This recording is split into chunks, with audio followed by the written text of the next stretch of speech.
Welcome to the Goodlife Fantasy Sports Week 1 running back rankings. Today we're going to take a look and count down the top 35 running backs for Week 1. Make sure you like the video and subscribe to the channel while you're at it. Here we go. Number 35, we have Ramondre Stevenson facing the Las Vegas Raiders. I expect Stevenson to get the early down work, so he still has a lot of value. I can see him getting a lot of goal line work. The rookie Henderson has to prove himself first before taking over a majority of the role, and even so, I think Stevenson will get 50-50 all year long, as long as he doesn't fumble or anything. So he still has value, a lot more than most people think, so I got him coming in at 35 this week. Number 34, we have Nick Chubb facing the LA Rams. With Joe Mixon not able to start the year, it looks like, and he might not even play at all this year, Nick Chubb has some value. He'll be splitting time with Damian Pierce, Woody Marks, but I expect him probably to get the first crack at the majority of the opportunities for the early down mark. So he comes in at 34 until we see how that backfield plays out. Week 2 we'll have a better idea where to rank him. Number 33, Austin Eckler. With Brian Robinson gone, the early down work is up in question. Expect Chris Robinson to have more of an opportunity than most people think, but Austin Eckler's got the passing down work on lockdown, so he should have a decent floor every week, getting 3 to 4 receptions at least every week. His upside is kind of capped because that's all he's going to do besides a few rushes, but if you just need a flex guy, he can fill in. It's not the best matchup for him. You'd rather a good team where they might be trailing. They should be winning this game, so I don't think he's going to get that ceiling upside as if they were facing a team that they would be trailing. He could have a lot more receptions. So he's only 33 this week till we see how that backfield plays out a little more or a better matchup. Number 32, Tank Bigsby. I expect him to have a bigger role this year, especially as the early down runner. So going against the Panthers, he has an opportunity, get some carries. We'll see what he can do with them. And number 31, Javonte Williams. Looks like, as he's the only healthy running back for the Cowboys right now the last few weeks, he will have the first crack at kind of being the main running back for him. Not a good matchup against the Eagles, but he will have a solid role, and if he can catch some balls, he should be able to put up flex numbers, at least RB3 numbers, so he comes in at 31. Number 30, Jalen Warren, another questionable backfield kind of, but he should get some carries, and he'll definitely get a lot of the pass catching duties going up against the Jets. So he should be an RB3 this week. He has potential for RB2 depending on how many carries he gets, but with Caleb Johnson, it's up in the air. They'll probably split carries, and then Warren will get the extra passing down stuff. Number 29, Jerome Ford. He could be kind of a sleeper this year, as they only have Dylan Sampson as their other back, the rookie, but being a rookie, Ford should have the first. Sampson being the rookie, they should give Ford the majority of the opportunities early in the year, and then we'll see if Sampson can take over for Ford, or if Ford is just better and can hold on to the role. But he'll get a lot of carries, he'll get some receiving down work, should catch a lot of balls because they'll always be trailing. So he's coming in at 29 right now. And now let's go to the top 28, move into the RB2s. So at 27 and 28, we have RJ Harvey and J.K. Dobbins. We have to see how this backfield plays out. It's kind of a question mark, but they got a decent matchup against the Titans. Otherwise, they would probably be in the 30s, but it's just, we got to see kind of what their roles are. Number 26, Travis Etienne. I think he's going to lose some of the early down work to Tank Bigsby, as Etienne last year just showed he's not that great of a runner. But he'll remain as the passing down back Against the Panthers, it should be a close game, so that's going to be kind of limited, but he should get some receptions. He'll probably still split carries with Tank Bigsby, so he comes in at 26. Number 25, Tyrone Tracy. When he took over as kind of the main running back for the Giants, he put up decent numbers last year for fantasy purposes. So let's see if he can kind of get 3/4 of the work. They have Devin Singletary as the backup, Cam Scattaboo as a rookie, but he probably won't get too much work, at least in the first half of the year. Tracy should have a grip on the main role as their running back early, and then we'll see if he can hold on to it. But against Washington, it's not a great matchup because they'll probably be game scripted out of running the ball, so it's just a matter of if he can do something in the passing game. Number 4, we have Knuckles out of the Sonic and Knuckles duo, David Montgomery, returning after an injury last year where he missed the end of the year, going up against the Green Bay Packers. We'll have to see if Detroit kind of goes back to how they had it in the first half of the year, where they basically alternated running backs for each drive. So Montgomery would start one drive as the main running back, and then the next drive Gibbs. But on an elite offense like the Detroit Lions, you can almost count on Montgomery to get a touchdown opportunity at least every game. So he has a good shot at a touchdown here. Travion Henderson, I got at 23. This tempted to move him down, actually, probably down 2 slots. He should probably be 25 and move Montgomery and Tracy up past him. He should be the passing down back, so he should get some opportunities there, but it's going to be a close game. I don't know how much they're going to want to lean on him in the first game here. Later in the year, he'll get a lot more opportunities, but I think they'll kind of work him in a little slower. Stevenson's going to get a lot more work than people think, and so first few weeks I would kind of limit my expectations on Henderson, but you probably use decent draft capital on him, so you're going to have to start him, but he's borderline RB2, probably going to be an RB3 actually this week, but his matchup is decent, so that's kind of why he's a little higher than I would plan to put him. Number 22, we have DeAndre Swift going against the Minnesota Vikings. Last year, Rashawn Johnson the last couple of years has shown he doesn't have much as a runner, so Swift is pretty much a bell cow for the Bears. We'll see if the Bears' offense can improve enough to make him useful.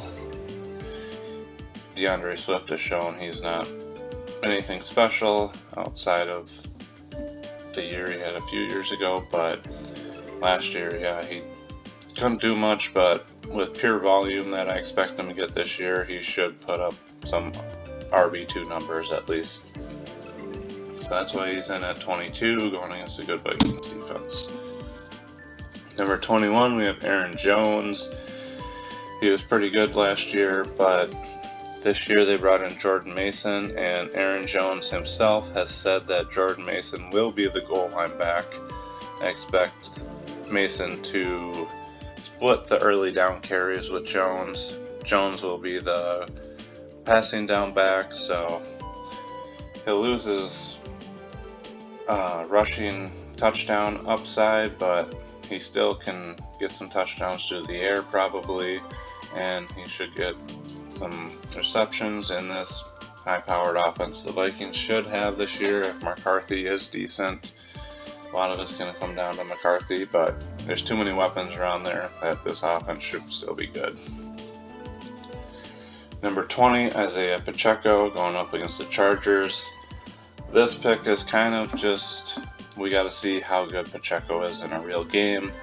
If he's like the first half of last year before the injury, then he has potential to live up to and top RB2 guy, but if he's like after the injury last year, he really struggled, did not look the same person, and couldn't really not even beat out Kareem Hunt, who's washed.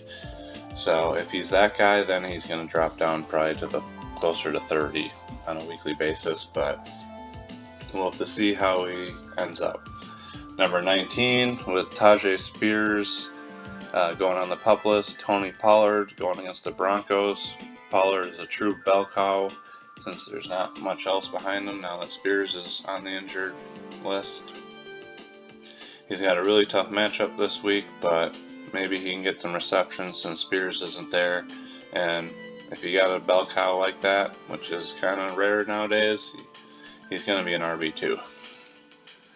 Breece Hall at number 18 going against the Steelers. Another tough matchup. These two kind of are interchangeable. Both pretty much bell cows. Hall has a little bit more competition with Braylon Allen behind him, but I think Hall is much better and Allen is a little overrated. So I think Hall's going to have a good year, but he just has a tough matchup this week. Expect him in the future to be closer to number 12 to 14. And if he can show the flashes he had in his rookie year, then he can probably be top 10. He'll get lots of opportunities with the lack of weapons the Jets have. And I think Justin Fields will take some of the pressure off him too. Number 17, another rookie in Omarion Hampton. Going up against the Chiefs. Najee Harris looks like he will be active, but he hasn't really practiced much and has been dealing with a lot coming back, so Hampton's been practicing with the ones. I expect him to have a bigger workload this week than probably in a few weeks when Harris is more into the active rotation. Just because Harris is active, there's no proof that he'll get lots of reps this week. So Hampton should get the majority of the work, and then we'll see after that how they split up the backfield. But I like Hampton this week, coming at number 17. Number 16, Chuba Hubbard going against the Jacksonville Jaguars.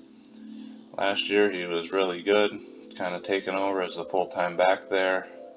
Took over for Miles Sanders and took off with it.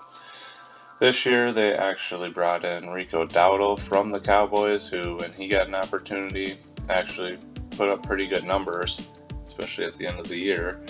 So I do worry Dowdle's going to get a little bit more of Hubbard's work than we think, or a lot of people think. Hubbard still should get majority of it, but Dowdle could eat into it a little bit. So we'll have to kind of keep an eye on that.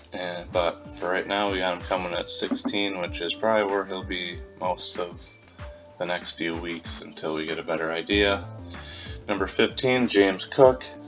Going up against a tough Baltimore matchup, but James Cook is just really solid, and whenever he gets opportunities, he has a chance to do something with them in a very good Bills offense, so he comes in at number 15. Now we go to the top 14 here. Kenneth Walker at number 14 against the 49ers. When he's healthy, Kenneth Walker is an elite runner, and just shows great flashes, but he's got to avoid the nagging injuries. I expect Zach Charbonnet to eat into a lot of his workload. He'll get the passing down stuff, and I think he'll get some splitting with Kenneth Walker on the early down stuff. I think they're pretty high on Charbonnet, but a lot of that will also just be to try to keep Walker healthy and fresh, because he's had an issue with that in the past. But when Kenneth Walker is healthy, he is phenomenal, puts up good numbers. So while he's healthy, we got to rate him high. He comes in at 14 here. Number 13, we have Kyren Williams against the Houston Texans. Should be a good matchup for him. Long as Stafford's under center, that offense should be pretty good, and it will give Kyren Williams lots of touchdown opportunities. I expect Blake Corum to get a little bigger role this year, as they don't want to just wear Kyren Williams down to the ground now that he's got a 3 or 4 year contract. So Corum will get more opportunities, but it should keep Williams a little more fresh. And as long as Stafford's under center, that offense is good enough that even at reduced opportunities, he'll still get touchdown chances and put up good numbers. Number 12, Alvin Kamara going against the Arizona Cardinals. Kamara is just the one bright spot probably on a horrible offense, and normally with I would try just to avoid everything when the offense is this bad, but the type of player Kamara is, it kind of feeds into his style because he's a receiving back. So he should get tons of dump-offs and short pass receptions when they're trying to play catch-up. And every year he's healthy, he goes over 1,000 scrimmage yards. So I expect him to get 8 to 10 receiving opportunities a game, probably, just when they're trying to come back. And there's not much really behind him. Kendre Miller hasn't shown much, even though he hasn't had a lot of opportunity. But so I'm high on Kamara just for his receiving. He'll probably only get 40 to 50 rushing yards a game, but his receiving will keep him as an RB1. Number 11, we have James Conner going up against those Saints. James Conner seems to be getting better with age, and each year just better and better until he gets hurt. But while he's healthy, he's an RB1, and especially in a matchup going up against the Saints, he should have all the opportunities, though he might get benched at the end if the game gets out of hand, but still, he should have a great chance at a touchdown this week. So I like Conner a lot. Number 10, I got Devon Achane going up against the Colts. Achane, as long as he's healthy, you got to keep an eye on his status this week. It's still up in the air from what I saw. But if he plays, then he's an RB1. Another guy that gets tons of receptions in the passing work. And it'll be interesting to see how they do in the goal line situations, if that goes to Ollie Gordon, because Achane was really bad at it last year. So I kind of expect them to go a different direction. Their backup right is hurt, so Ollie Gordon is the other back. Kind of expect them to give him a chance at the goal line work, but still Achane with his speed can take one of the house at any time, so he's an RB1. Number 9, we have Ashton Jeanty, the rookie, going against the New England Patriots. Sorry about that. Ashton, I expect Mostert to get a little bit of work, but Jeanty will get the majority of it. He can run, he can catch, so he has a good matchup with the Patriots. It should be a close game, so they'll use him a lot, and yeah, it'll have to be fun to watch him. Number 8, we have Bucky Irving going against the Atlanta Falcons. Bucky Irving is kind of hyped up as the big running back this year that could really step up. He shined last year when he kind of took over for Rachaad White, and he's expected to take a bigger step this year. Could be a top 5 back. So, it'll be interesting to see. He's got a good matchup with the Falcons. Should be a good game. Get lots of opportunities, and he's the receiving back there. Or, we'll see, I guess. But, yeah. Top 7. Derrick Henry at number 7 going up against the Buffalo Bills.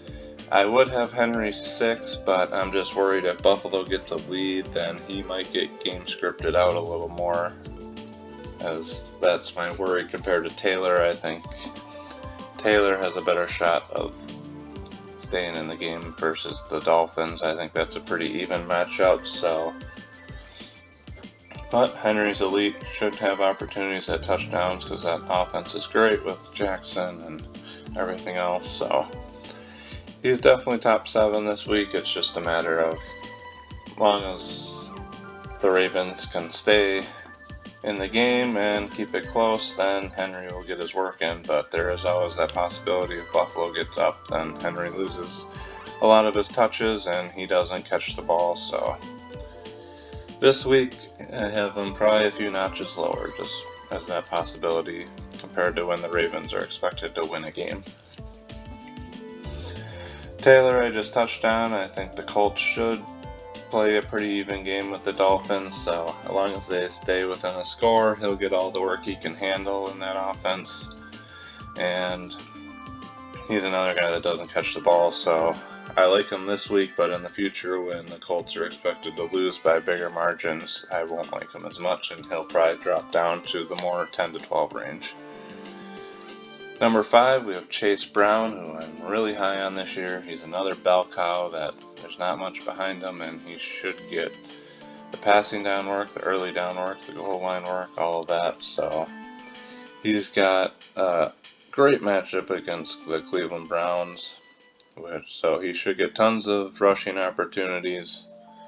They probably, hopefully, won't need to pass as much, so yeah, he comes in at number 5. Number 4, we have Sonic, Jahmyr Gibbs of the Detroit Lions.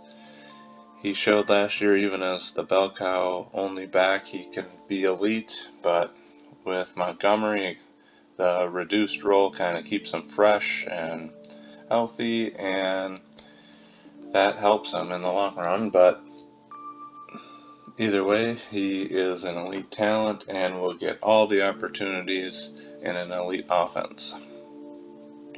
Number 3, Christian McCaffrey against the Seattle Seahawks. When McCaffrey's healthy, he's a top 3-4 back in the league always, so the 49ers have a lot of question marks at receiver this year with the injuries, so McCaffrey should get tons of receptions out of the backfield. They did bring in Brian Robinson, but I don't think he's ready, since it's pretty soon still, since he's came over, that he won't get a lot of the backup rushing work, so I think McCaffrey will still keep a big role, and then once Robinson is a little more up to speed on the offense, he might take some of McCaffrey's early down work away just to try to keep McCaffrey healthy and fresh. But week 1 here, while he's healthy, you gotta rank McCaffrey up top 3 or 4. Number 2, Bijan Robinson. Not much to say. Arguably, if not the number 1 running back this year, he'll be number 2. He's got a good matchup with Tampa Bay. Should be a fun game. He'll have his opportunities rushing and receiving, so should be close. So he'll get all the opportunities. Not much else to say. He's number 2. Number 1, you got to put Saquon Barkley there, going against the Dallas Cowboys. He should be able to just run all over Dallas now that they don't have Micah Parsons. Their defense took a step back last year, and Philadelphia should just kind of be able to run all over Dallas. And a lot of people are worried that Saquon will get injured this year because he had so many carries last year. So it's week 1, he's healthy. Nothing to worry about. He's got a great matchup, so he's number 1. So that's our top 35 running backs of week 1. Thanks for joining us at Goodlife Fantasy Sports. Check out our other weekly ranking videos, and make sure you like and subscribe to the channel. Share it with your friends. We appreciate it. Thank you, and we will see you on the next one.